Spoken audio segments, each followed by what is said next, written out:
At Freedom Project Academy, we believe that one of the greatest disadvantages of having your kids in public school is the social studies model of history that your kids are subjected to.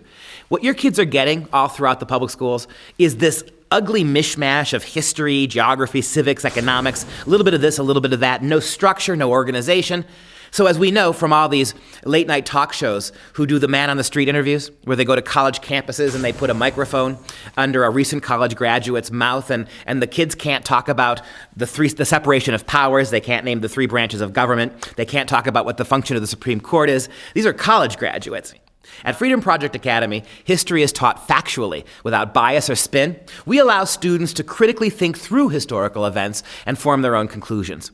We also offer courses in all 4 areas throughout the curriculum. So they're getting separate courses in geography, separate courses in civics, separate courses in economics, and many opportunities to study history as history without jamming them all together. 5th grade students study the geography of the United States. And students in grade 8, for instance, can elect to take world geography. U.S. history is taught sequentially in the first semester from grades 9 through 11, and civics, or government, is also taught alongside the U.S. history in the second semester from grades 9 to 11. World history is available in grades 1 through 4, 7, and 12. History of the ancient Romans and Greeks, the classical world, is taught in depth in grade 6.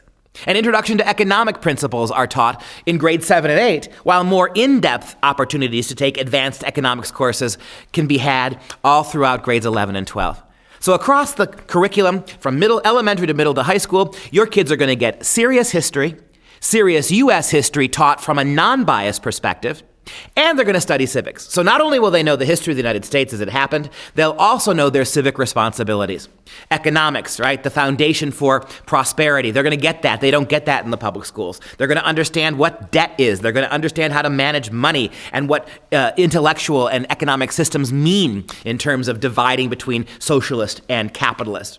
Your kids are going to get a geographical understanding of the world. It's broken down in terms of literacy, of where places are, how to identify continents, oceans, states, capitals, main thoroughfares and rivers.